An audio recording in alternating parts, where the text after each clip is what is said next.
Hey, Viewsters. Really quickly, I just wanted to tell you about a really great new wine subscription service. Join the Community Wine and Spirits monthly wine club, the Mutual Satisfaction Society. You'll receive 3 carefully selected bottles every month, complete with tasting notes and detailed information on each wine, all for only $90. Join in the next 24 hours and get 20% off your first shipment. Want fancier wine than that? They got you. Join the Mutual Satisfaction Society, plus, for extra satisfaction, $150 will get you 3 very special bottles of wine. Let them take the trouble out of selecting great wines that you will love. Your first shipment is 20% off just for listening to View the Right Thing. Join the community today at www.communitywineandspirits.com or DM them at CommunityWS.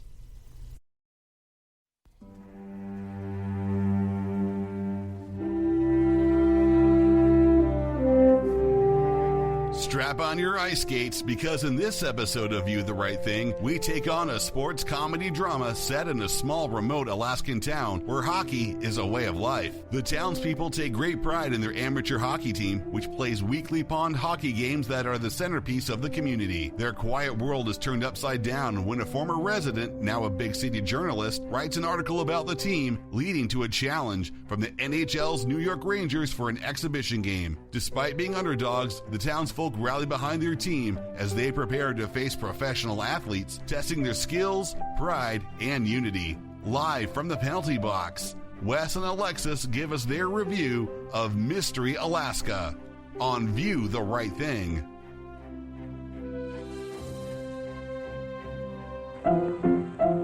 Let's all go to the lobby. Let's all go to the lobby. Let's all go to the lobby to get ourselves a treat.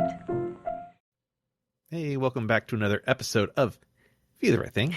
I'm Wes. I'm Alexis. I like to just throw you off every Love once in a while. Just mix it up, just on occasion. It's wonderful. Yeah. Thanks. Keeps me on my toes. Yeah, Mm-hmm. toes. That's for our listeners that are into feet. Toes. Yep. You know? Every once in a while, you just got to say toes. Show feet guy says, show feet.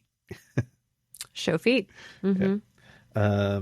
Anyway, how are you doing? I'm great. How are you, Wes? I'm doing all right. Good. I have this like nervous habit of like spinning in my chair, so the people that are watching can see me be nervous. You'd think after 100 and something episodes, I want to be nervous doing the show. Well, but how long have we actually been video recording? It hasn't been that long. No. That's fair. Yeah, that's true. That's true. I think since October. Right. So a few months. But still. You will get used to it. I promise. I guess. I think you might be right. I think maybe I didn't start really doing this a lot until we started recording, and now I just like somewhere in the back of my mind I know that I'm on and people can see me, and also it's a that's depressing. chair All in that's some. comfortable. Yeah, to like swivel. Actually, we really need to get you a better chair. To be honest. Yeah. Yes, please. It is not the most uncomfortable chair. It is quite comfortable. It's not the worst chair I've been in. I've been really? in Okay. Horribly uncomfortable chairs. That's good to know. Yeah. It could use more like structure and padding, I think. But you can always grab a pillow, I guess, for now. Sure. I'm fine. New camera first, then new chair. You know, there's a chair I want. Tell me. It's like this chair that I'm in. Uh-huh. The chair that I'm in is a Batman edition of the Titan XL from Streamlabs. I'm not being paid to say all that, but it is hands down the best office chair I've ever sat in. Wow. I can recline all the way back, lay back in it, like all the way, and it doesn't tip. Wow. Yeah, it's great. That's nice. But there's another gaming chair that came out after this one that I really want. Tell. Do you want to guess what that theme is? Spider-Man. It's Spider-Man themed. It's like red with the webs on it. Yeah. And it's comfortable? I don't know about the Spider-Man one, but it's got to be more comfortable than that chair. I would think. It's really not uncomfortable. Okay, if you're happy, I'm happy. Okay. New camera first. Okay. Deal. Folks. People. if you join our Patreon at a paid tier, we could get Alexis a new camera sooner. Hey. She'll look better. And the only reason I haven't swapped the camera is just because it's too much of a pain to like reroute everything, and I use the camera for other stuff. So Yeah. Sorry, Alexis. It's okay. It's okay. I'm not trying to be like stingy with the camera, with a good quality camera. But It's okay. one day Yes. you'll level up. Yes. Yay. So how are you? I'm great. Yeah. Mm-hmm. Are you looking at me? Or are you looking at the? Yeah. See, Meh. frickin' video. It's throwing us off. There's nothing for me to look at. Right here. Is that There you cool? go. Yeah, it's great. Okay, great. Yeah, it'll look good on when. Look, it looks like you're looking at me. On the. Fair. Okay. Yes. Yeah. What are you up to? I got to see La Cage aux Folles last night. Yeah. How was that? It was so much fun. I've I ne- had never seen it before. I've never seen it on stage. I've only seen the movie The Birdcage? and La Cage aux Folles. Oh, the 73? Yeah. Oh, I haven't seen that one. Yeah. You know. I have seen The Birdcage many times. I found out Jeff has never seen The Birdcage. So did he go to La Cage aux Folles with you? No. So he still hasn't seen it. He still hasn't seen it, but see, over our 10-year relationship, I have made multiple references to The Birdcage. Like you're like, oh, Spartacus Agador. Agador Spartacus. Yeah, that's Or what it is. I Yeah. wear the shoes, they make me fall down. Or she works hard for the money. I asked And him he's like, last "What?" night, I was like, so over the last 10 years, you just thought I was a bigger weirdo? Yeah. He's like, yeah, when you sang that song, I just like, oh, she just doesn't know how to sing this song. So we have to watch the movie now. Yeah. I'm Yeah. not bummed about it. I'm actually quite excited, but I can't believe that he didn't know. Where did you see this production at? Because I saw the photo and I was like, oh, that looks like a nice stage. Pasadena Playhouse. Oh, okay. Yeah. Do they do good productions there? They do. Was it expensive? I don't know. You didn't have to pay for a ticket. I did not have to pay for the Oh, ticket. okay. I went with a friend and her family. The only reason I don't go to stage productions, the only reason is because it's expensive. I love going to the theater. Mm-hmm. I maybe like going to stage productions more than movie theaters, Oh, yeah. but I don't go because it's expensive. It can get pricey. Yeah. Like every time like a new show, like so it'll probably be closed. It'll be closed by the time this episode comes out. I really want to see Back to the Future, and it's here in LA right now. And yeah, I'm sorry, a staged version of Back to the Future? yeah, it opened in London first, and then went to New York, and now it's in LA. And the guy that's doing Doc Brown is a guy you know. I don't know if you know him. I just mean you know of him. It's a guy who was Hercules in the Disney. What is his name? Sorry. Well, hold on here. I'll just look this up. Hercules. Tate Donovan? No, is that him? Oh. Wait, is that him? No, that's not him. Okay. I do know who Tate Donovan is. The guy that sang for Tate Donovan. I don't think Tate Donovan sang in Hercules. Oh my God, this is going to kill me. That's okay. Good thing we have the internet at our Who fingertips. plays Doc Brown? Stage Back to the Future. Roger Bart. Nope, don't know who that Wait, is. you've seen him in a million things. No. I promise. I'm positive that I have not. You have not seen Roger Bart and stuff. I'm going to name a bunch of things right now, and I bet Okay. you're going to be like, nope. Yes. The Producers. Who did he play in The Producers? Carmen in The Producers. He was in Tick Tick Boom. He was in The movie. the movie.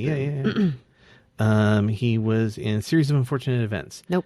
Elementary. Nope. Quantico. Nope.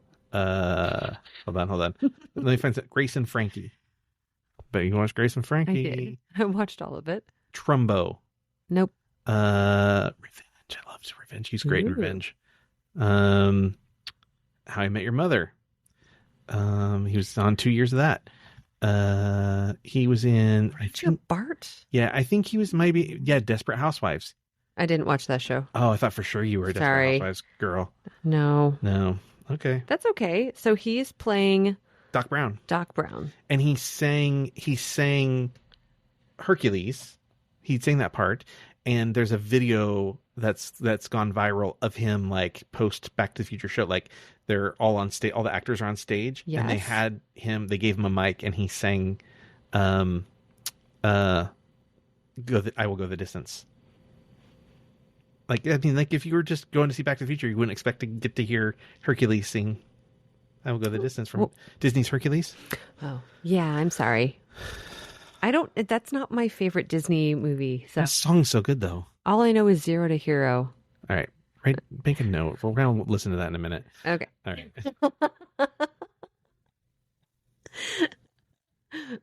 Oh, boy. Well, anyway, so I don't go. Sounds like fun. I wanted to see Beetlejuice. Oh, yeah. I didn't go. I wanted to see 6. There are lotteries where you can see the plays for fraction of the price. People say that a fraction of the price, and it's still $14. Okay, that's pretty reasonable. Okay. But where are you sitting? Behind a pillar? I don't know. Yeah, I don't know either. Can we go see some plays? Yes. Will you be my play Sherpa? Totally. Okay. Happily. Okay. I want to go see some musicals. I love musicals, and I don't get to go. And Wicked is on stage right now. Yeah, I want to see Wicked.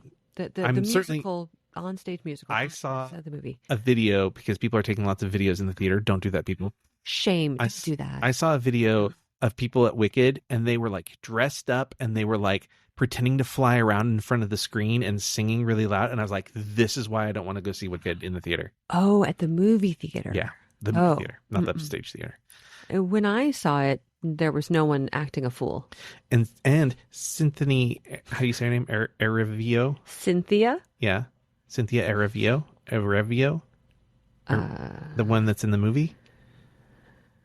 Well, anyways. Yes, her, Cynthia. She has encouraged people to sing in the theater. Why would she do that, Erivo? Because I think she's just like, hey, it's your thing too. No. Go for it. If that happens, I'm leaving and I'm getting my money back. Yeah. You don't do that at a movie theater. Yeah, I agree. But unless it's specifically a sing-along version. Yeah. Mm-hmm. I will excuse a child. I will excuse children for like being loud and doing things they shouldn't do. Right. But because then I'm sort of like, you know what, they're getting to experience this thing, and they're totally into it, and I want to foster, you know, the art in children. Mm-hmm. But if you're an adult, just chill out. Just chill out. Yes. I almost didn't go and see Wicked in the theater because I was like, I don't want to deal with that. I don't want to deal with hearing people singing and. Or we can go see the stage production. I've never seen it. The stage production is so great. Yeah. Yeah, I saw it. Prove it. Okay, bet. Let's go. You know, it's funny too because I've seen a lot of. I've gone to a few things that I just didn't know really that much about, and have a pretty good record of like really liking them. I remember I went and saw Ragtime. Oh. And I didn't really know anything about Ragtime, and I loved it. And since after that, I saw Chicago and was like, this is just like a discount Ragtime. Come on. Like the plots are really similar. Like there's a whole like crime of the century thing. There's a whole like murder trial thing in it and stuff. I'm just like, I mean, they're not that similar plots, but you get what I'm saying. There's similarities. I was like, oh, they're just trying to do the same thing Ragtime did. I like Ragtime better. It could have been the production. I have seen different productions of Chicago. You want to know what production of Chicago I watched? Yeah. The Oscar-winning film. Oh. That I was like, meh. The film? Yeah, I was like, meh. It's not a... Everybody loves that film. Everybody fucking won't shut up about that film. The gun. Yeah, shut up. Everyone shut up. The movie's not great. All right, I'm sorry. The movie is not great. I would say the best part of that movie is Mr. Cellophane. I don't even know what. That's when What's His Toes sings, and he's wonderful. Oh, What's His Toes? Yeah, love him. The guy. I will tell you in 2 shakes of a lamb. I just remember John C. Reilly. I like John C. Reilly. He sings He's Roxy Hart's husband, Yeah. and he sings Cellophane because no one recognizes him. Okay. And no one knows who he is because he's just Roxy Hart's husband, even though she leaves him. Yeah. But one I didn't know that much about that I went and saw that I didn't like was Evita. Not a big fan. The movie or the stage version? I went to the stage. I went to like a real, like for here it would be the Pantages, right? Okay. So like I went to like in Seattle, the Paramount Theater. Okay. So it's like the biggest Broadway theater. I say Broadway. It seems weird to say Broadway when it's a different city, but you get what I'm saying. It's a professional theater. Yeah. It's like not. It's a touring theater, a touring company theater. Yeah. Was not impressed. I was bored. I also, who is it? Is it Sondheim that did like Into the Woods? Yes. I don't like those. What I don't like the I don't like the sing-songy singing all of like. You don't like operettas. It's not so much that I think there's probably some that I might like, but if I really thought about it, but I don't like singing everything you're doing. That's right? an operetta. Yes, but there are some that aren't like, now I'm going down the stairs, now I'm opening the door. Like, there's some that are not that. And Sondheim tends to be that. And I'm a little not. Like, Into the Woods, I really was like, meh. I get why people like it. Mm-hmm. The characters are cool. You like story is fine. Musicals where there is actual speaking. I prefer musicals over, but there are some like there's some movies and stuff like Repo the Genetic Opera I really liked, which is all singing. That's the musical version of Repo Man, isn't it? No. Oh, interesting. Okay. Yeah, I don't mind if it's singing everything, but like I don't want you to sing stage directions. I don't mind you singing exposition, and I don't mind you singing how the characters are feeling and subtext, but I do mind singing stage direction. I don't need to know that you're going stage left, you know? Yeah. Because I can see you going stage left. That's just my take. Just my preference. That's fine. I get some people are into it. Yeah. I've never seen Cats. I'm trying to think of some big things I've never seen. That's okay. I've never seen. Don't watch the movie.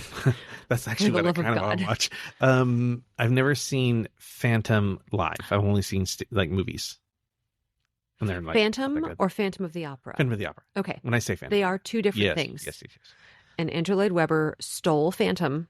He stole the idea from I forgot his name, but there was this other gentleman working on the story just called Phantom.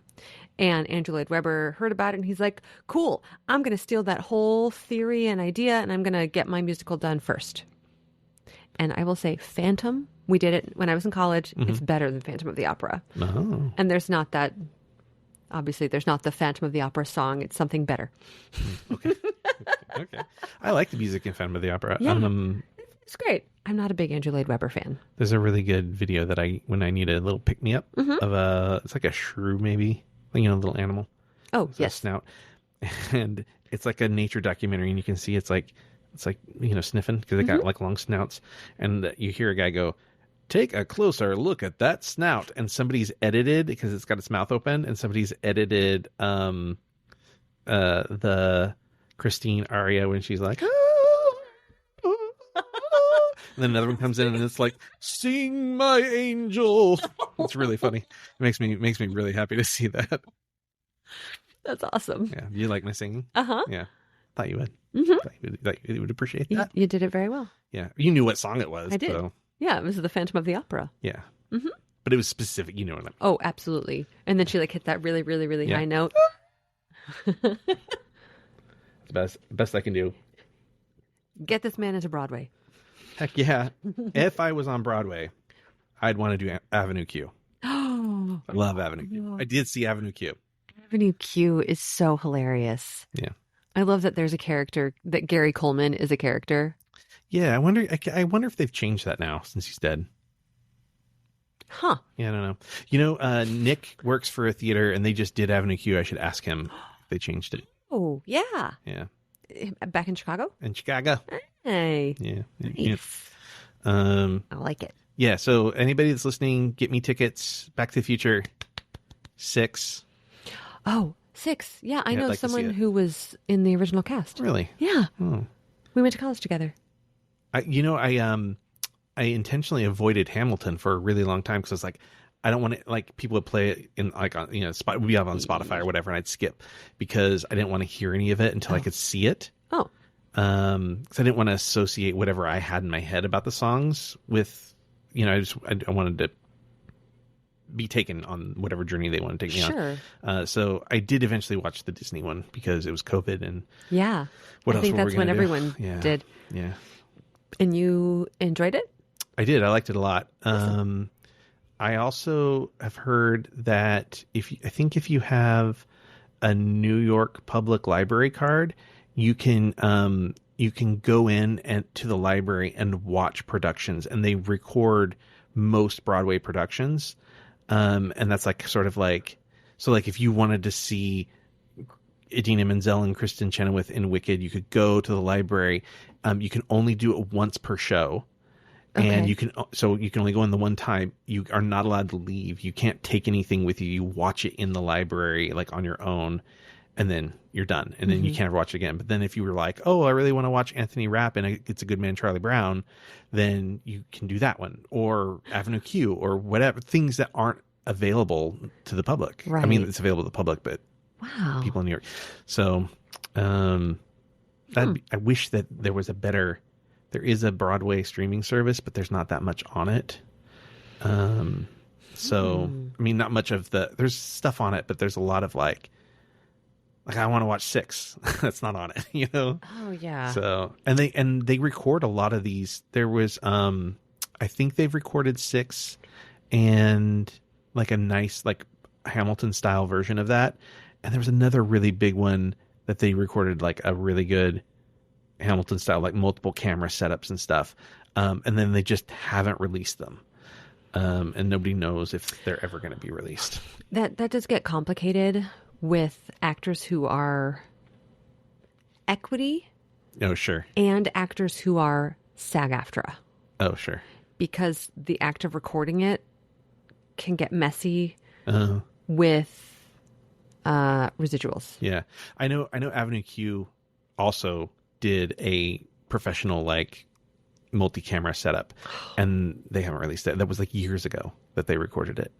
That And musical is so much fun. Yeah. Yeah, it's pretty cool. I'd be Trekkie Monster probably. Anyways, let's stop talking about musicals. Yes, because what we watched today is Not a musical. Not a musical at all. But wait. Before Yeah. we get to that, Yeah, of course. we watched trailers. We did watch trailers. Yes. Sorry, I got ahead of myself. Which trailer would you like to talk about first? Well, we watched a trailer for the new musicals. Right, speaking of musicals, for the new Snow White. I have feelings, Yeah. but I want to hear your feelings. The Seven Dwarfs creep me out.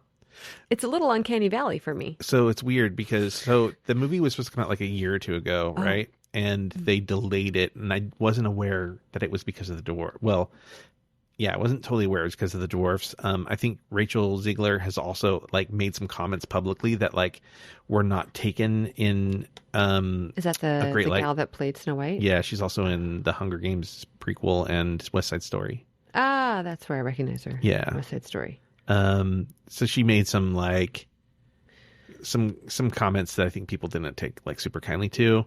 And I think people don't like her. I think people like kind of are rooting against her in a lot of ways. She strikes me as maybe like that sort of popular high school, theater kid that is popular, but like behind her back, people are really less like about her. And I think people are rooting against her. And she seems like a fine person. Like she seems okay, I don't know why. Oh, okay. For what? For Snow White? For Snow White. Interesting. Screenplay by Greta Gerwig. Well, one of many. How many writers were on it? Because one of the things that like I think Rachel Ziegler had said was like, oh, this isn't like the other like movies where she just needs some man to save her and blah blah blah blah blah. And I think people were just sort of like, It's just them two, Greta Really? Gerwig and Aaron I like Cressida Wilson. I like Greta Gerwig. I do too. So the dwarves. Yeah, what? So they were originally, in all of the footage and stuff that I saw, they were not dwarves. They were small magical creatures that were humanoid, and they were all like, it was sort of like a diversity thing, right? Like there was like a black person and I think maybe like a Hispanic person, and then they used, like Hobbit magic or whatever CGI, Yeah. not CGI, but like camera tricks and stuff to make them look small. Mm-hmm. And there was a huge like backlash about that. So there was a backlash on multiple sides. There was a backlash on the side of people who are purists, Disney purists, who are like, these aren't the seven dwarves. They're not dwarves, and they're supposed to be this, and they're supposed to look like this, and blah, blah, blah. Then there was a backlash of people who were like, you're taking jobs away from some, people with dwarfism. Mm-hmm. And then there were other people who were like, yeah, but we're also, people with dwarfism that were like, we're not magical creatures. We're not tokens for your entertainment or whatever, right? So there was just like all of this backlash on all these sides. So I think what they had done is they like pulled things back and just were like, let's just go back to what we know, what we know people like and what works, and they just CG'd the fuck out of those weird looking dwarfs. Yeah, they're a little creepy. They're a little off-putting. Yeah, I agree. However, like I'm fine, whatever. Probably get used to it after like 5 minutes, right? Mm-hmm. The thing that I don't think I loved is there's a new song. Yeah. And I was like, why did we need a new song? And it's fine to have a new song, but it doesn't sound like it. I mean, we haven't heard the soundtrack, but it doesn't sound like it's going to match the songs that we know from Snow White. It sounds like it belongs in Moana.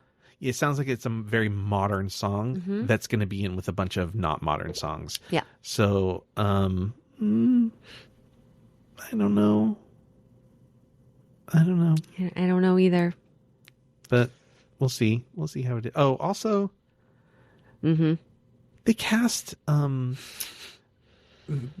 arguably like one of the most beautiful women in the world as the evil queen, who's like, well, but she's supposed to be the fairest of them all. The magic mirror always tells her that she is the fairest of them all. And then he's like, actually. But then when you compare her to Rachel Zegler, I mean, Rachel Zegler is also beautiful, but like, we're talking about Wonder Woman. Like, it's beauty is relative. It's subjective. Yeah. But she's objectively like gorgeous. Like I've never heard anyone be like, look at that ugly lady. Yeah. No. So I don't know. That's weird. It's just weird to me that they didn't cast somebody that maybe it could be questionable. Right. I was kind of longing for someone older, much older than Gal Gadot. She's not a spring chicken anymore. She's probably like 40. Almost 40. Mm-hmm. But like someone in their 60s, someone that actually has some age on them. Who would you cast in their 50s or 60s? Not Angelina Jolie. Not Angelina Jolie. I can't put you on the spot. I wasn't put you of... on the spot. What's her name from Red and the Fast and Furious movies, and Helen Mirren. Oh. Helen Mirren. She's gorgeous. Sure, she's in her 70s or 80s. Yeah. But yeah. Sure. And an attractive woman with white hair. Monica Bellucci. Ooh. Yes. Or the woman that was in this movie that we just watched. Mary McCormick? Yeah. Oh my God. I definitely have feelings about Mary McCormick. Crush. Oh, okay. I was like, uh-oh. Yeah, no. Yeah. She's lovely. Oh, yeah. Or Diane Lane. All right. There's that subjective thing. Okay.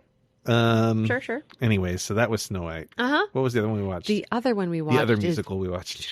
Yeah, very, very musical. 28 years later. There were Teletubbies singing. Yeah. I don't know if that counts as a musical, but have you seen 28 Days Later and 28 Weeks Later? 28 Days, yes. I don't recall if I've seen the weeks. Which one takes place in a mall? Neither of them. That's Dawn of the Dead. I don't think I've seen it then. You're amazing. Are you thinking of like the Zack Snyder, Sarah Polley movie with Ving Rhames? Yep. In a mall? Yeah, that's that's the remake of Dawn of the Dead. The remake of a 70s film. I don't see a lot of scary movies, so and like zombies. So there is some debate over what is a zombie. You know, is it an undead? Mm-hmm. So these are not undead. They're not. Prior to this film, they were not really undead. They were infected. Oh. So it's like is infected the same thing as a zombie, right? Mm-hmm. I would argue yes, just because zombies are sort of like essentially brain dead. You know, they're not controlled by human impulses anymore, which is like sort of the like zombification in terms of like voodoo does not mean to raise the dead, right? Mm-hmm. So you could be possessed essentially and be a zombie, but drugs could, you know, mess up your brain and make you suggestible to do things. Mm-hmm. Then you'd be a zombie. Yeah. All right. Cool. Good talk. Yes, drug induced can cause you to be a zombie. Yeah, this one's off the rails, guys. What do you think of 28 years later? I'm excited for it. I want to see it. Is it Aaron Taylor Johnson? Is that who was in that trailer? That's what it looked like. Maybe. He is British. Yes, Aaron Taylor Johnson. Yeah, I mean, I like Danny Boyle. I think he's a really, really smart director. I don't know if I care about the story, but I'll probably watch it because I'm curious. Yeah. Yeah, I mean, yeah, I don't love post-apocalyptic things, like especially like zombie stuff. It's just, you know, we did like, I don't know, 9 or 10 seasons of The Walking Dead, and we've had Quiet Place and I Am Legend. Yeah. Mm-hmm. Book of Eli. You know, we've had all these like post-apocalyptic things that it's just sort of, I don't know. I'm just kind of done with it. I'm just over it. It's not that interesting to me anymore. Yeah, that's fair. Yeah, I feel that. What did you think of the trailer? I have no interest in seeing it. Because it's scary, or just because the topic? The topic. Yeah. I've never watched what's that show? Well, as we know, you've never watched 28 Days Later. But the Walking Dead. I almost said Dead Man Walking. I bet weirdly you would like Walking Dead. It's I tried watching an episode and yeah. What season? Okay, that's the thing. So FX. Season 1 was created by and directed by Frank Darabont, who's like a fantastic. Shawshank Redemption. Okay. He's amazing, but he got booted by the AMC producers, and it was like a huge thing. Like one of the actors actually asked to be written off the show because he's like, kill me off, because if Frank's not doing it, I'm not doing it. Wow. It was a big thing. The show is a lot more about the people than it is about killing zombies. About the zombies, yeah. The zombies fairly quickly become not the biggest threat in the world. They're it's humans. I don't want to run it. There's a great line. It's from the so I read the comic. There's a great line from the comic, and like finally, like 4 or 5 seasons in, it finally gets said, and I was just like, and it was funny because I had like got up to get something, and I was watching it with Chris and Desi, and they both knew I loved this line from the comic, and he said the line while I got up to get something. They're like, "You have to back it up. You have to back it up." And I was like, did he finally say it? And they were like, yes. So I backed it up, and I was very happy that they finally said it. But there's a really great line that sort of explains sort of what I'm saying, that it's not really about the zombies, it's about the people. And there's some weird, like, sweet hope in it. And the characters are just like really, really engaging, but especially by the time you get a few seasons in, you really start to love people. Yeah. But don't love too hard, because I'll just treat it like Game of Thrones. It's very Game of Thronesy. Like, no one is safe. Eventually. So nice. Yeah, I think weirdly enough, if you gave it more time, you probably would like it, because it's more of like, if there's a supernatural creature of some sort, I'm more inclined to watch vampires than zombies. Yeah. Yeah. I think you would like the performances on Walking Dead. Okay. Isn't Jeffrey Dean Morgan in some of it? He's so good. I am if you're a big Jeffrey Dean Morgan fan, but you'd have to get to it. You'd have to like, because he's not in the first season, is he? He's not until like season 7 or 8 or something. It's like, or maybe 6. I don't know. He's a ways in. Okay. But you have to like take the whole journey, because how you feel about his character is dependent on how you feel about everybody else. So if you were to just jump in where that is, you would be like, it wouldn't have the impact. Sure. Kind of like how I started watching Game of Thrones at the Red Wedding. Yeah. And I did not care about a single person who died. Right, I was whatever, like, cool, Rob. So yeah. that's it. Who cares about Rob? Nobody cares about you. Were like, oh, the wolf. I only care about the wolf. Yes, actually. Yeah, exactly. I know you. Yeah, no, I think yeah, he's really great, and he plays maybe my favorite character from the comic book, or second favorite character maybe. There's a lot of good characters in the comic book. The other thing that was great about that show is that they deviated from how people died in the comic is not how people died in the show. And what they did is they would swap. So they would like give somebody else's death from the comic to somebody else in the show, so you wouldn't see it coming. Oh. Yeah, it was really cool. Wow. Yeah. Yeah. Excuse me. Oh my God. Well, talking about deviating from the topic. I mean, we could go back to musicals. Let's talk about the movie that we watched. Look, here's the thing. What? I'm just gonna put it out there. We don't have a lot to say about this movie. That's okay. No, but we burned 30 minutes talking about musicals. So yeah. You know, the runtime's still there. Yeah, let's talk about this movie. We watched, what did we watch? We watched Mystery Alaska. What's it about? It's about the residents of, let's try that again. The residents of a small town get overexcited when their hockey team gets chosen to host a televised event. Yeah, that's kind of what it is. Sure. I mean, that's the those overarching. Those things happen in the movie. I don't think it's what it's about. That's not. No, it's about a town coming together and working together to better their town. I see that. Yeah, no, yeah. I think there's that too. I see the movie at its core to be about people who have assumed that this is all life is this town and what they do for a living and how they treat each other, and realizing that they have potential for more, whether it's in their personal lives or their professional lives, and that they could do bigger things if they wanted. Yes, absolutely. So that's my take on it. Yeah, so it's got Russell Crowe in it, Mary McCormick, Shep from ER.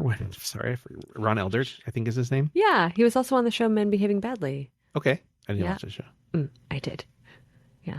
Yeah, I'm a big ER fan, so you know. Oh yeah. You know this guy, Scotty Grimes. We've talked about a little bit before.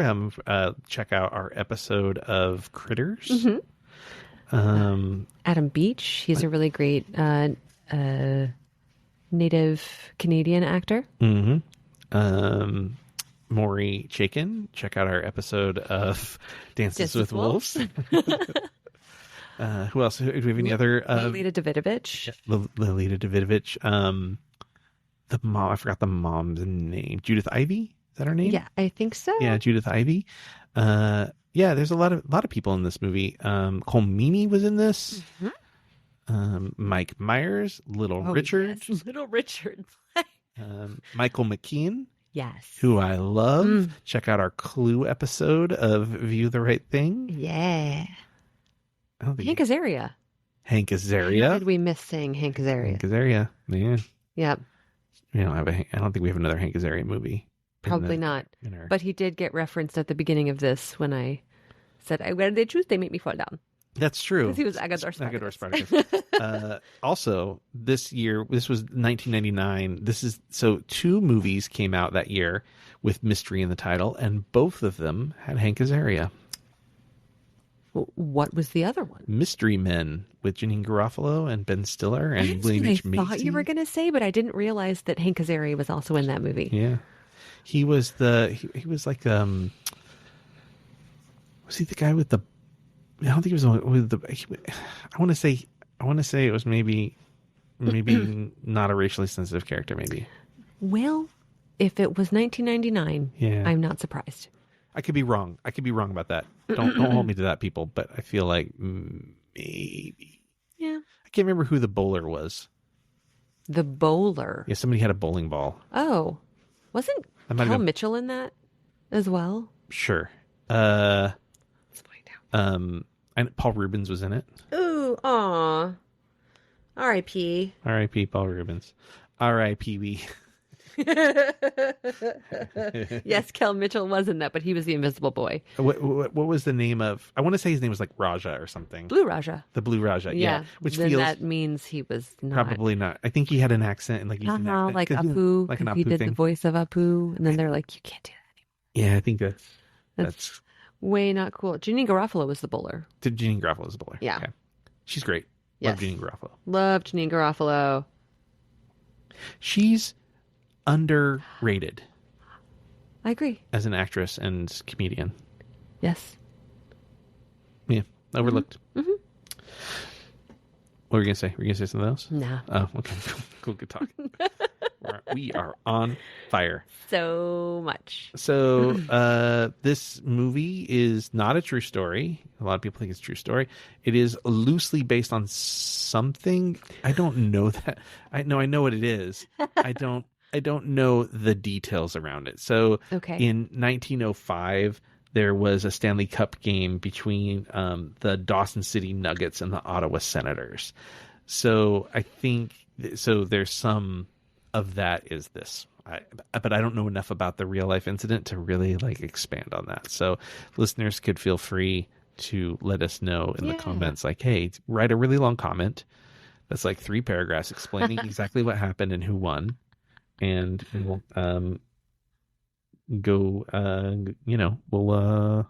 yeah. Great. Right. We're having a good day. Yeah, we are. It's great. It's well, okay. So what notes you got? I loved the opening music. I wish we'd had more of that. What was the opening music? It was like Just it music? sounded. It's a score. Yeah. Oh, okay. It wasn't like a soundtrack. It was a score. No, it was the score. It sounded like Native American. There was a lot of Music. Native American stuff in it. Yeah, I wish there was more. The whole hockey game was Native American stuff in the score. Like the whole hockey game at the end of the movie. Huh. Yeah, all of that, and a lot of the training montages also had Yes. Native American stuff in it as well. Yeah, no, I like that. I wish that some of the Native American characters had been some of the main characters. Or had lines. Yeah, or had lines. Uh-huh. Yeah, no, that's true. Yeah, it was, for the, throughout the movie, when they're talking about having the news crew come, they're like, yeah, let's call it the Eskimo team and blah, blah, blah. And they're talking about, well, they actually they call themselves Inuit and like are being very appropriate about it. But I don't think the Winnetka boys said anything. I don't think they ever had anything to say. Like they weren't given the lines. They were given like watermelon. Yeah. Watermelon. Right. Mm-hmm. Yeah. Peas and carrots. Yeah. So that was, it was a very white town Yeah. for, Yeah. Well, it's Alaska. That's a pretty white area, I think. no, Is it not? I mean, there's not a lot of Native Americans there, but there's not? isn't it? No, I think there is No. also, but I think it's like a very like conservative white, Hmm. you know, settlers that went up there to mine and stuff, and then settled Yeah. and Yeah. had lots of families. And so the composer of this was Carter Burwell, who did actually a lot of stuff, including Coen Brothers movies, like did Fargo, Oh. did Mr. Holmes, did Carol, which is also a really, really great score. Carol, like with Kate Blanchett? Yep. Okay. He did Blindside, True Grit, Serious Man, 3 Billboards Outside Ebbing, Missouri. Uh-oh. So a lot of you know, pretty good stuff there. Nice. Yeah. By the way, this movie was written by one of the writers was David E. Kelly. Yeah. Why do I know that name? David E. Kelly did like a bunch of lawyer shows, including Ally McBeal, I believe. Oh, Yeah. nice. So, a lot of TV, David E. Kelly. That makes sense. Yeah, The Practice, This Big Little Lies. felt more like episodes So put together into a film. So lawyer wise, he did The Practice, L.A. Law, Ally McBeal, The Lincoln Lawyer, Presumed Innocent. I mean, there's probably some more. I'm just not going through his whole filmography, but probably one of the bigger ones now is Big Little Lies. Oh, okay. Also David E. Kelly. Nice. Yeah. Okay. Yeah, this film didn't feel filmy. You felt like It felt like a collection of episodes put together. it felt very 90s to me. Yeah. 90s filmy, Yeah. which is kind of that makes me think of like, you know, TV episodes put together. Mm-hmm. So Like yeah. some of the asides were kind of like what?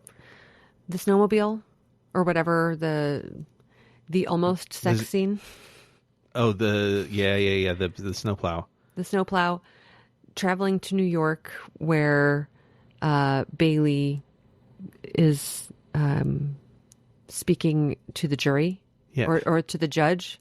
But do you think that the snowplow scene is indicative? It's just a question because I don't know for sure. Sure.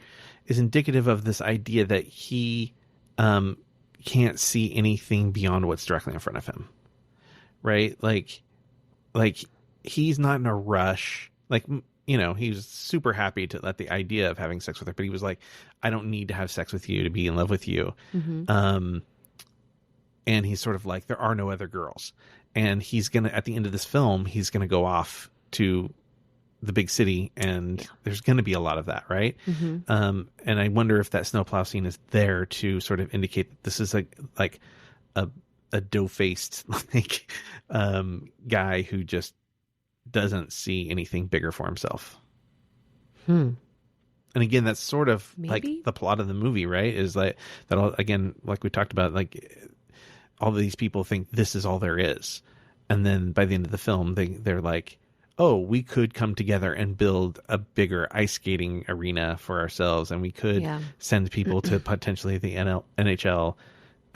We could have our lawyer who seems like he's not really that great at being a lawyer go to New York and fight on our behalf. We could, you know, the big guy doesn't think that he's the big guy. You know, like everybody sort of like learns that they're more than they think they are. Yeah. Including Russell Crowe's marriage. This whole thing is like it can be a bigger love than you've given it room to be, and in just small acts can help you see that. Yeah. So I don't know. So I'm maybe okay with it probably wasn't needed, the snowplow scene, but The snowplow scene. it's kind of funny. Like the random cutaway to Schmuck. He has a Skank? Skank, thank you. Grundler. When Skank's trailer is rocking back and forth, you don't see who's in it. Well, that was at the beginning of the movie. That was like all set up stuff, right? Sure. Like we saw like a police car and we saw that and they basically were saying that He's there's just a hornball. Well, and there's nothing to do in this town. Yeah. They skate and they have sex with each other, like they have affairs, and and that's it. Yeah. Like, like hockey is all they do. What else are you gonna do? Yeah. I love that he was a children's teacher as well. I thought that didn't. I thought that was like, well, I mean, it's not like he was predatory towards children. No. I mean, like, teachers are allowed to have sex lives. Sure. Come on, Alexis. I know. Let them get freaky, Alexis. Set them free.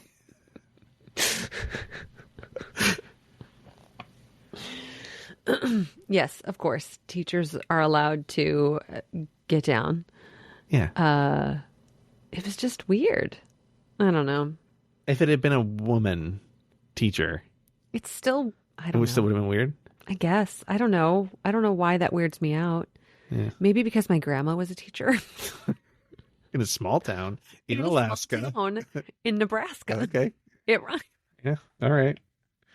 This movie I don't want is to think about Alexis's grandmother. No. Yeah. Yes.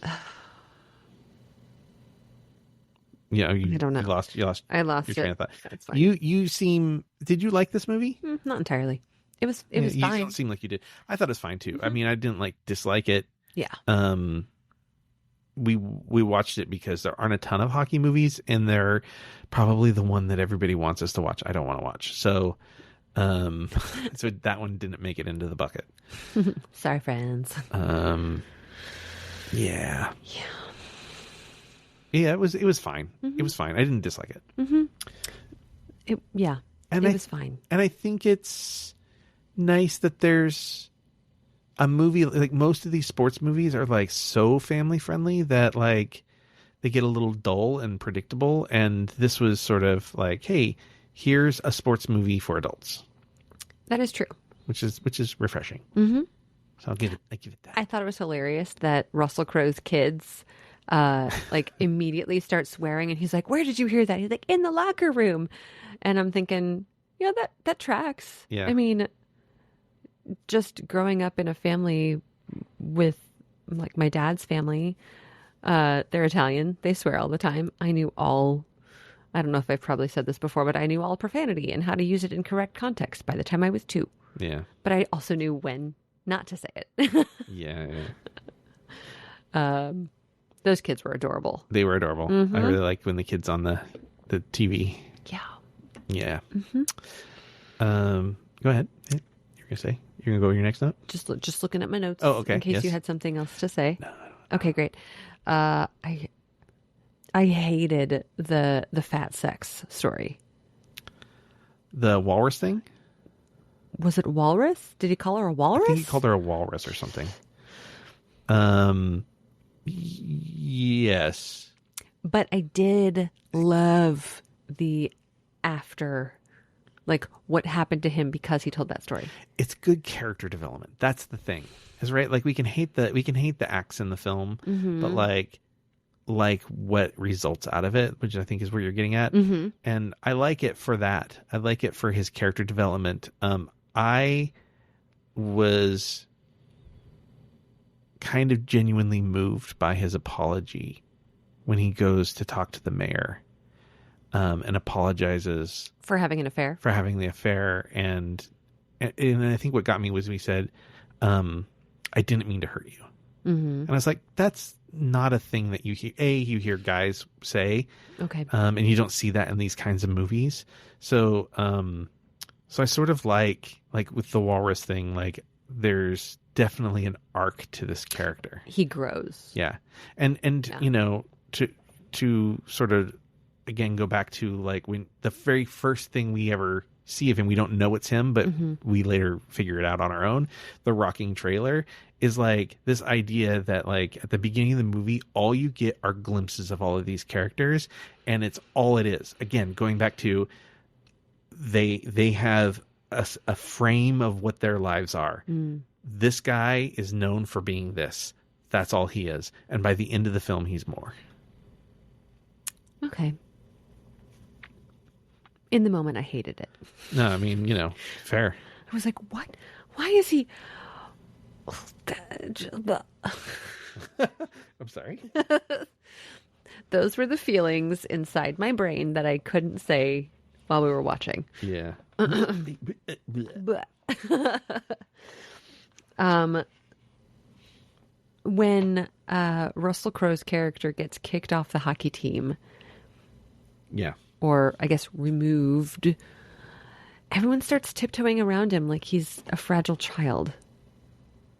And Yeah. that- I don't know if it's that they're worried he's going to like lash out or if they just feel bad and don't know what to say around him. Okay. I'm unclear. They could have made that more clear. Yeah. I was confused. I'm jumping now to my next note when we see Lolita Davidovich having sex with that guy in his trailer. I was like, is she the one that's supposed to be considered fat? Because she is not. The other girl wasn't fat no, either. she wasn't either. But this is the 90s, and that's what fat was. She had it like I have this like chubby face, right? She had a round face. Yeah. But it wasn't clear to me who Lolita was in the film. And so I thought that's who he was saying he had like wild fat sex with. And I was like, what is happening? What is happening in this film? Yeah. Fortunately, wasn't. But still, the woman who was supposedly fat wasn't fat. No, she was not. She was 90s fat, which is still skinny. Yeah.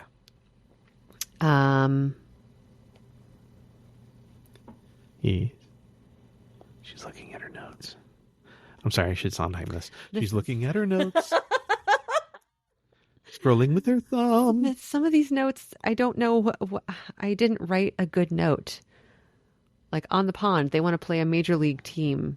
Yeah, on the pond. Yeah. And then when they actually did up the pond, it doesn't look like a pond at all. It doesn't look like they actually... They didn't end up playing on the pond. So remember, they're like, he's like, we were supposed to play on the pond, you know, just the snowbanks. Now we're not on the pond. Now we got walls and we're in a box. And near the end of the movie, he goes and moves the goalpost back out to the pond, and he's skating on the pond. And his wife goes, "That's the pond. That's where they were playing before." Okay. I That's don't where know how I missed. I thought they were like really doing up the pond and like making it. No, I think they tore down stuff around the pond, like the playground and the bleachers around the pond. Okay. So that way they can make room to build the walls and the structures for the lights and the new bleachers and all that stuff. Okay, good. At least that's my understanding. That makes more sense. And that, you know, when I was like, how did they get that logo in the middle of the ice rink? Because I was thinking it was still the pond. Yeah. I was like, that doesn't make any sense. Yeah. Okay. Well, I was watching a different movie, I think. You want to know a real it doesn't make sense? Huh. Oh man, because you sometimes will latch onto these things and you'll be like, "Now I hate the movie." So what?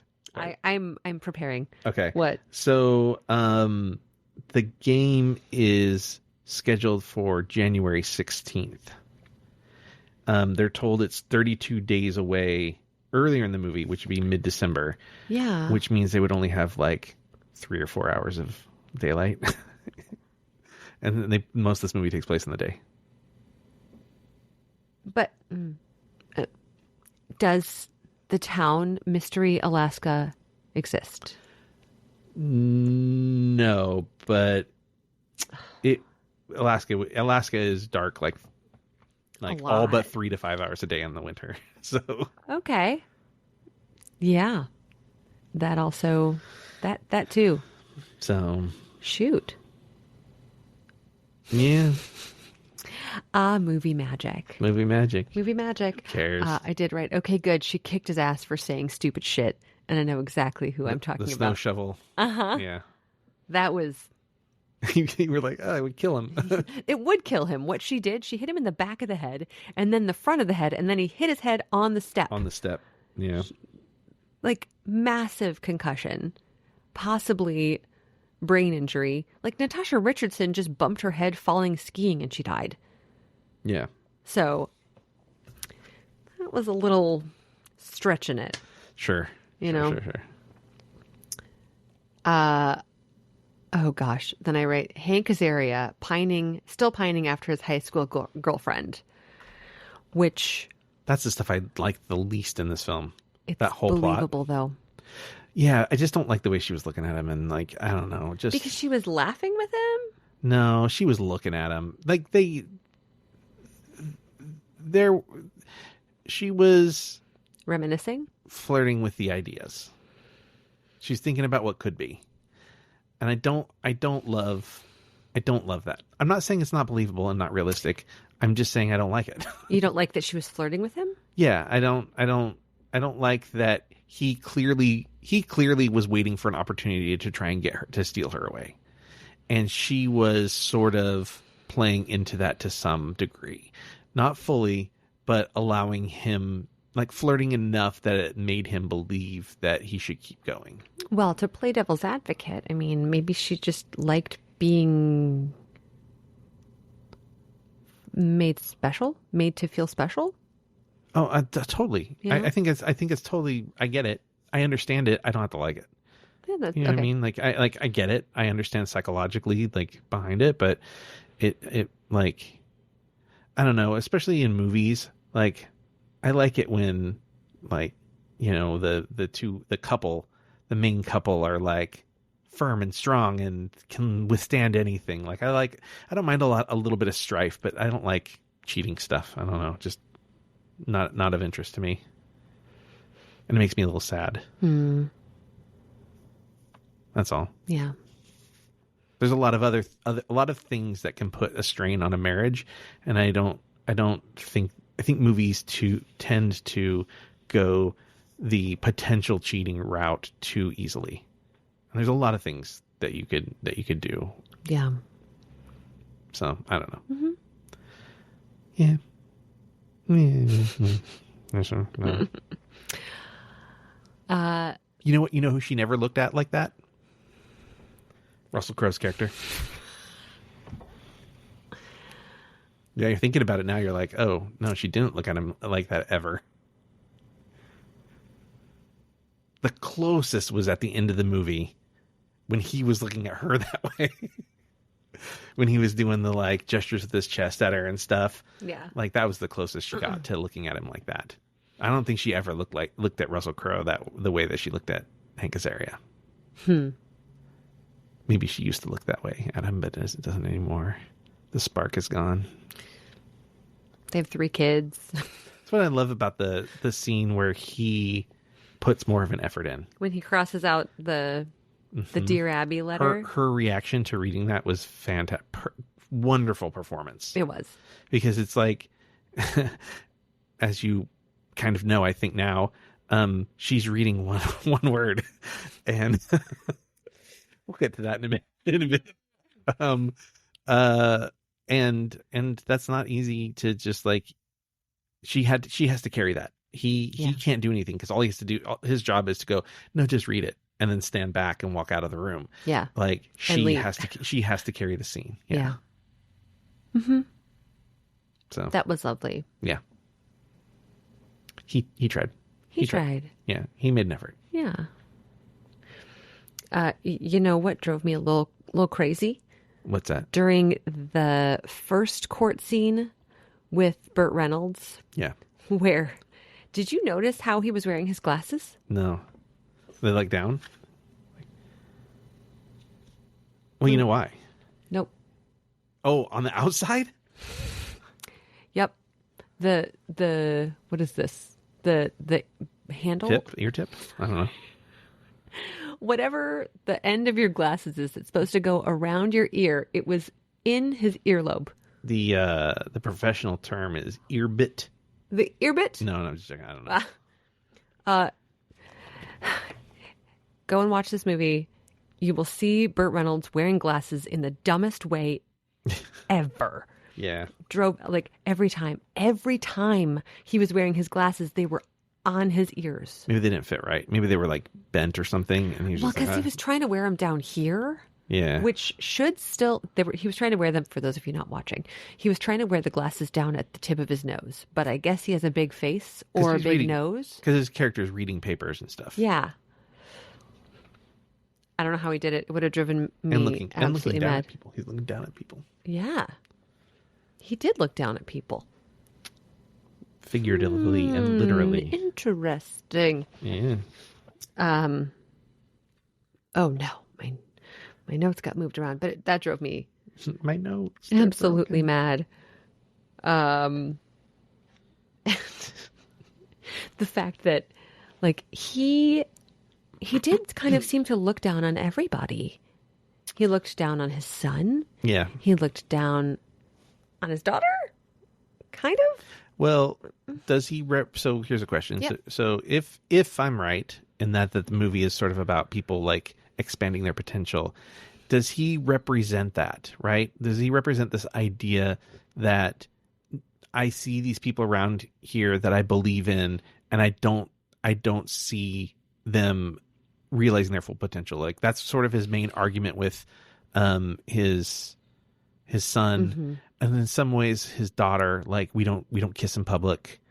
Yeah. The lawyer, hey, I think you should go to New York and make an argument. Mm-hmm. And then coaching the team and trying to get through to people like his son that it's not about yourself, it's about a team effort. Like does he sort of represent he's looking down on all these people because he sees this untapped potential to be better than they are. Yeah. That's the vibe I'm getting talking it out. I like that. Woohoo. You help me like be able to see a broader vision. Well, I mean, I appreciate that, but I think like I want to always try to find like the argument for why something's done, even if something's not necessarily done right or we don't agree with it.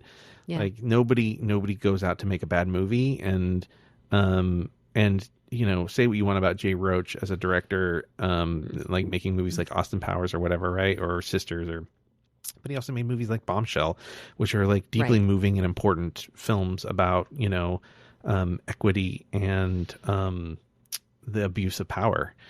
And so I think like it's easy to just write off a director like that because of stuff like Austin Powers. Yeah. But you know, he's trying. And I think that this is a pretty good example of subtext, not being too deep that you don't understand it, but deep enough that you can just like sit back and just turn your brain off too if you want. Mm-hmm. Yeah. There was a moment, the man who played the mayor, Colm Meaney. Colm Meaney, yes. From Star Trek The Next Generation and Deep Space Nine. Oh. That is not what I know him from. He's Irish. I know. Yeah. In the very first scene, he was Irish. Yeah. He did not have his American accent on. Yeah. And for a moment, I was like, why is there an Irish dude who's the mayor of a town in Alaska? And like, as the movie progressed, he didn't have his Irish accent. Yeah. Maybe they shot it in chronological order. So that way, like, when they first got there, he wasn't quite into his character all the way. And then as they continued shooting, he got better. Yeah, probably. Yeah. That sounds about right. Well, he's Chief O'Brien in the Star Trek stuff. Oh, okay. Chief Engineer O'Brien. Nice. Yeah. I know him from some other Irish thing. Yeah, he's played like Irish gangsters and like, he's done lots of stuff. Was He's he great. in The Secret of Ronan-ish? Don't know. Off the top of my head. Okay. I don't know. That's fine. But his response to finding Skank's pendant. Skank's pendant in his bed was like the most underrated response to finding out that your wife is cheating on you. You're just like, this is his necklace. And he leaves and goes down and sits by the... I think I know why. Tell me. I think he's in some ways sort of gave up on his marriage. You know, his wife talks to him about how he doesn't touch her anymore. Mm-hmm. And I think he's like so consumed with like, again, framing what he thinks he is, right? I am this. My job is mayor. Mm-hmm. My name is Ken and my job is mayor. And he doesn't see anything outside of that frame. And so somewhere inside him, he knows this is going on, or not necessarily knows this is going on, but like knows this potential is a reality, right? And so Yeah. he's already like in some ways accepted it. He's still hurt by it nonetheless because it happened. Mm-hmm. But I think that's why there's like such an easy path back for them. Mm.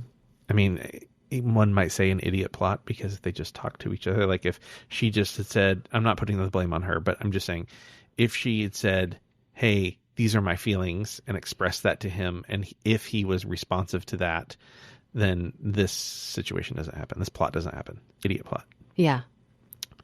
For how small that town was, it's kind of surprising that he didn't know. Yeah, and again, I think maybe like Maybe he did. deep down he kind of knew. Maybe he didn't know it was skank.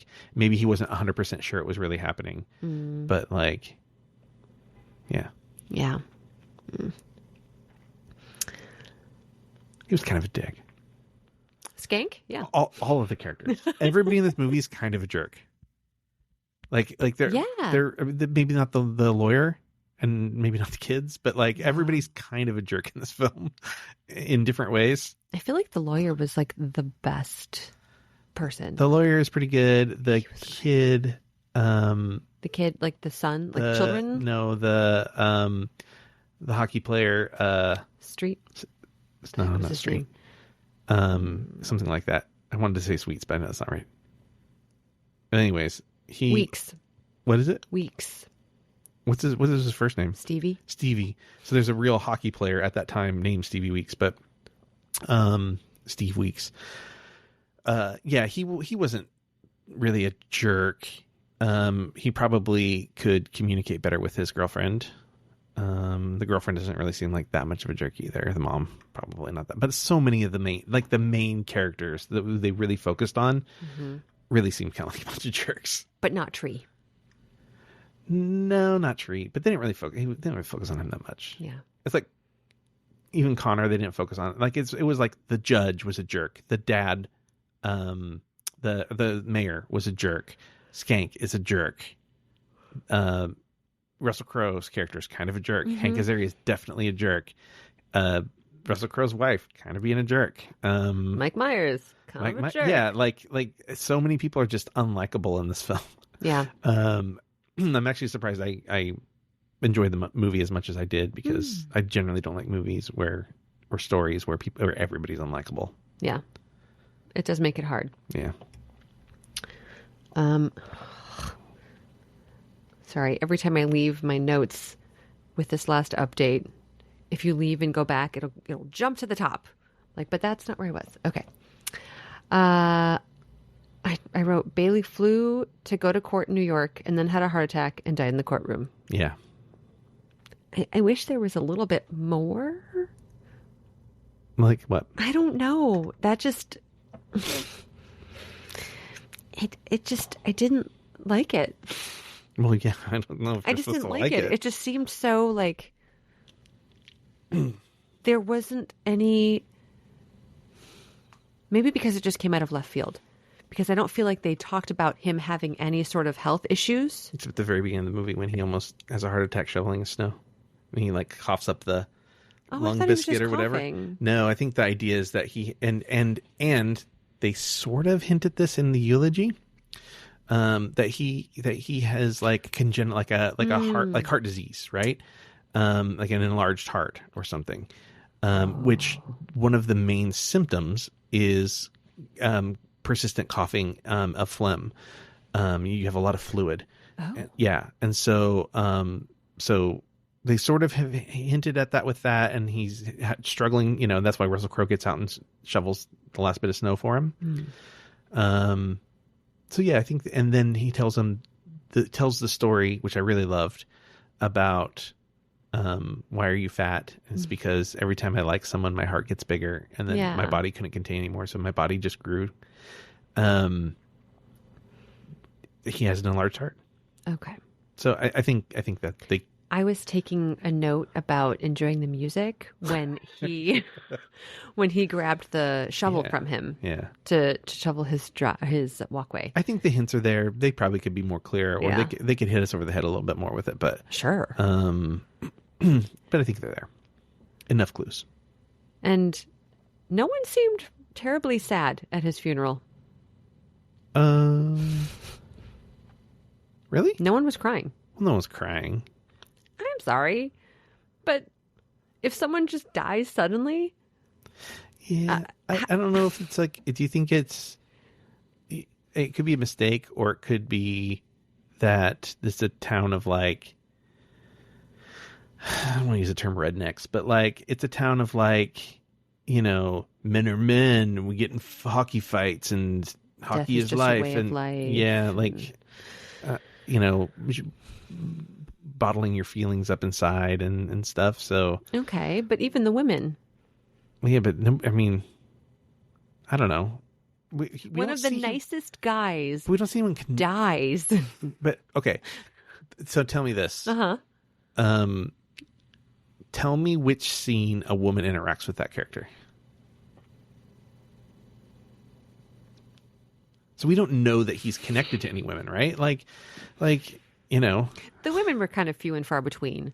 Yeah, but still, I mean, like. They didn't even talk to each other. He's like a guy everybody knows, but like maybe not everybody's friends with. The only scene where a one woman talks to another woman is that mother and daughter. Yeah, it's a good that scene. Is the only time two women are speaking to each other. Yeah. Yeah. Yeah. And they're talking about a guy. So I did make a note in here. This does not pass the Bechdel test. It does not pass. Most of our movies don't pass the Bechdel test, though. I'm going to start paying attention. Okay. To the movies. Best of luck. I will be very excited when it does pass the Bechdel test. Yeah. I think there's some there's a lot of like credence to the Bechdel test. I think there's some overlooking of like there's some, feminism is multifaceted, and doesn't always have to mean like, that women don't talk about men or whatever, but it is too few and far between. Yeah. But really great when it does happen. Because I'll tell you, when I talk with my lady friends, we don't talk about men that much. Well, what we have to have is a movie where the plot doesn't revolve around the men. Hey. I mean, it's difficult. Like, because then you have a situation where it's like, well, does this scene need to be in here if it doesn't pertain to the plot? And if the plot is men, again, if your job is beach, then the plot's going to revolve around beach. Yep. Sorry, I'm just trying to fit as many Barbie references in here. I love it. Beach. Something I found kind of random is that Bailey dies, and then they're like, okay, Bert can be coach again, or Bert can be coach, and Russell's back on the team. Yeah. Why does that make any sense? I think that they wanted the judge to be the coach originally. Remember, they ask Russell Crowe, and he goes, "Judge already say no," and he's like, "Yeah, he won't do it." So Russell Crowe was the second choice. So not only was he not going to be playing, he was also the second choice to be the coach. That's the crux of that scene, right? Okay. And so I think like once the reality hits them, and they sort of like have a renewed like, oh, Bailey did this thing. Mm-hmm. Now we really got to do this. I think that's when he goes and talks to, the judge is like, oh yeah, Bailey did it or whatever. And they're like, well, you got to do it. You got to be the coach now. And the judge recognizes the importance of Russell Crowe's character. So the judge is like, well, if I'm going to be the coach, you got to be the captain on the team. Okay. So I don't think it was just like a matter of like, well, this happened, so let's do it. We're done. Yeah. I think it was like a snowball, right? Okay. Dominoes, probably a better analogy. Yeah. Yeah. Okay. Thank you. Yeah. That's one of the hard things about taking notes while I'm watching, because I miss certain things. It's just me for. Yes. Thank goodness. What's next? Little Richard? Yeah. Of all the people to play to sing the national anthem, could have been anybody, right? Anybody. I was not like Little Richard wasn't even on my list of who it could possibly be. Yeah. He must have had a contract with Hollywood Pictures or something. Hollywood, you know what I mean? So, Oh, I mean, don't get me wrong. Love Little Richard. sure. He's great. I almost went, just as a joke, I almost looked over at you and went, is Little Richard gay? 'Cause he had that like little headband and like the big purple coat and Yeah. Maybe just a little bit. I didn't want to take you out of the moment. Thank you. Yeah. And I loved how, was it Colm who asked him? He's like, I have a favor to ask of you. Yeah. Yeah, the mayor. Love that he asked him to sing the national anthem really slowly so that the other team would get cold. Yeah. The one thing I want to know is, was that character, the mayor, just a really big Little Richard fan? He was like, I'm going to take this I'm the mayor and I have this opportunity and I'm going to finally meet this guy I love. I mean, That's the only thing I can think of is like that he Maybe. was just like, because there's a scene where they imply that he's working on getting a celebrity to sing the national anthem. And right. yeah, he's writing at the table or whatever. And so I'm thinking like, oh, so this is somebody that he wants, that he cares about. Like if I could pick anybody, I want so-and-so, Yeah. you know? Huh. So It's like if his wife's name were Molly or something, that would have made sure. Mary Jane. Like, good golly, Miss Molly. yeah. Okay. I'm with you. I'm smelling what you're stepping in. Thank you. Yeah. Thank goodness. What else do I have to say? Oh, I wrote single clap. They lost, but they still put up a good fight. Yeah, that slow clap. It's Rocky, right? You don't have to win. You just got to go the distance. Yeah. And they did a great job. The clapping doesn't get me. It was the Rangers smacking their sticks on the ice. Yeah. I was like, oh, I'm not going to lie. I did tear up. it's like, oh, this is a good sports movie. Uh-huh.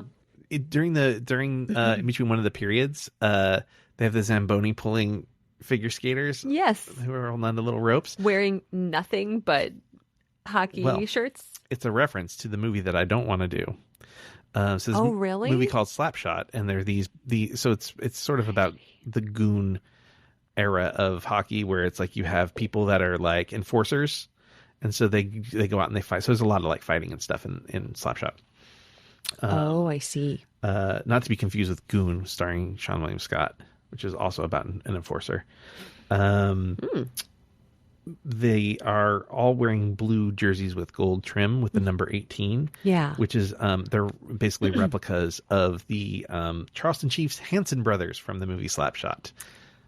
So it's a little hockey reference. There's a bunch of like real life hockey references. There's a bunch of like fake hockey references in this. But, because I don't know enough about real life hockey, very little, even though I'm wearing my cool hockey jersey, my official NHL. No, it's not NHL. It's Marvel. But it is a hockey jersey. So there. But I don't know very much. So it's kind of like they watch the Rangers game. They all are sitting, all the players are sitting around, and there's a fight breaks out immediately in the game. Like that's a real thing. That wasn't like made by the studio. This wasn't made for the movie. That was a clip from an actual hockey game that they're watching, right? Wait, when they all start fighting, that wasn't part of the movie? In the movie, this movie. all our guys, Okay. in Mystery Alaska, all our guys are sitting around watching a tape of the Rangers hockey because they're trying to get information about how the Rangers play hockey. Copy. And right at the beginning of the game, the puck drops and they drop their mitts and just immediately start fighting. And they're just like, should we go to the actual hockey portion of this? Or, so there's a lot of stuff like that in the movie. Right. Where like when, I wanted to say Shep, when Skank is having sex with the girl, having the affair. Lolita. Uh-huh. Lolita, well, her name Davidovich, Mary Jane. Yeah. He's got a hockey game on in the background. So there's a lot of like real life hockey things. They talk about Wayne Gretzky being like the player of the month for scoring like 17 goals and stuff. And so all of this stuff is like real stuff that I could could go into it all, but since I don't know that much about hockey or the importance of those moments, I don't think it's going to be pertinent for the podcast. But Okay. I'm just acknowledging it for anyone listening that does know about all this stuff. Yeah. And they're like, they didn't talk about, Tell us what we didn't talk about, please. They didn't talk about the Domi versus Langdon fight in detail that took place on January 12th, 1998. Oh, man. Between the Rangers and the Maple Leafs. I feel like I should bring my dad onto this because he knows so much about hockey. Oh, well, sorry. That's okay. No, I'll ask him some factoids about hockey that I can bring to, I don't know, one of our other episodes. Sure, maybe. Yeah. Anyway, sorry. Anyway. I derailed you. No, you go ahead. The last thing I wrote, I need to pull up his actual character's name, Charles Danner, that's who Hank Azaria played. Oh, okay.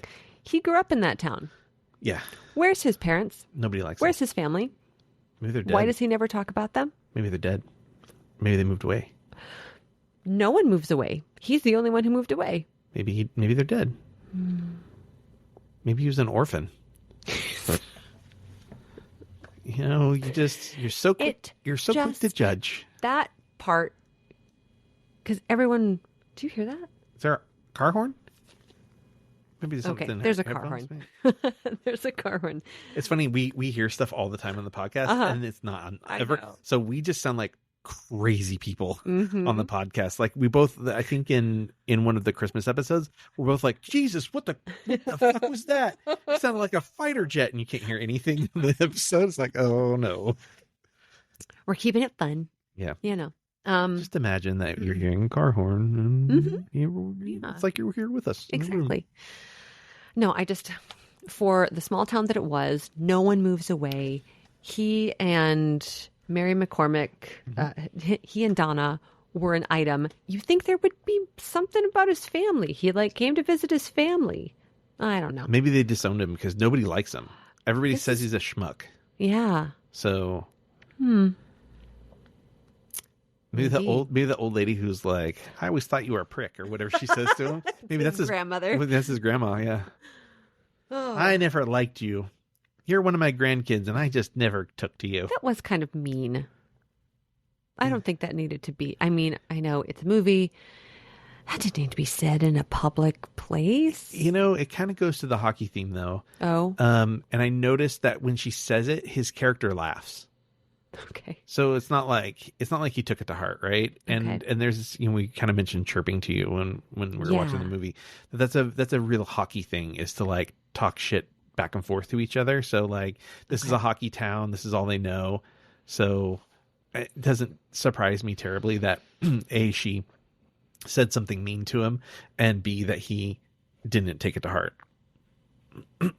Yeah. That's upset my throat. Oh, okay. Any other notes? No other notes? Not a single other thing. I don't think I really Mike Myers' character seems to maybe be based on an actual hockey commentator. Yeah. Don Cherry. His mannerisms and the way he talks is just sort of referential to that, I think. So Don Cherry? that's the guy's name. That was his character's name? No, that's the guy it's referencing. His character's name was Donnie Schultzhofer. Oh, okay. There's Don Cherry. Isn't that the name of Eagle-Eyed Cherry's dad? I don't know who Eli Cherry is. Yes, you do. Is that a band? It's a man. His name is Eagle-Eyed Cherry. He did the song Save Tonight So band. from back in the day. No, it's just him. It's okay, but it's like a band, a musician. Yeah, I was on the right track. Yes. His name. It's not like is you were. It's not like I was like a band and you were like, no, he's a tennis player. I'm in the right ballpark. No, I didn't. Oh, that's the thing. Don Cherry was a Canadian ice hockey player and coach. Uh-huh. Then Don Cherry is an American jazz trumpeter. Wait. So they both had the same name. Have the same name. Mm-hmm. We were both right. Okay. Yes. So then, yes, the answer is yes, Alexis. It is, but not the same guy. Not the same guy. I do have another note, but I kind of want to. I need to save it. Save it tonight. Because I think what? Is that another music reference? Is that another song reference? That's yeah. Yeah. Yeah, I'll save it. Somebody wears a jersey because I think we don't have. Okay, so this is hockey month, sort of, and there are very few hockey movies, so the odds of another movie coming up in the bucket are pretty great. So I'm going to save this in case one of them gets drawn. Okay. Want to draw a movie? Speaking of, let's do it. So we have 2 weeks, 2 more hockey movies to do, and then we have our 4th movie this month will not be a hockey movie. I'm sorry to say. I know I'm interrupting hockey month, but I have to because it's our annual Oscar extravaganza at the end of the month. So, heck yeah! All right, what you got? I have The Mighty Ducks. All right, so that's the movie Oh, cool. that we're going to reference. So remind me that there is something Mystery Alaska related in The Mighty Ducks. Okay. Well, there's something Mighty Ducks related in Mystery Alaska because Mighty Ducks came before Mystery Alaska. Oh, yeah, it totally did. Yeah. I remember seeing Mighty Ducks. Yeah. And jumping up and down. Did you watch the TV series when it came out? No. It's pretty good. I liked it. Was it around the same time? No. It's new. It's like came out a couple years ago. What? Yeah. Oh, shoot. They did No. two seasons of it. What?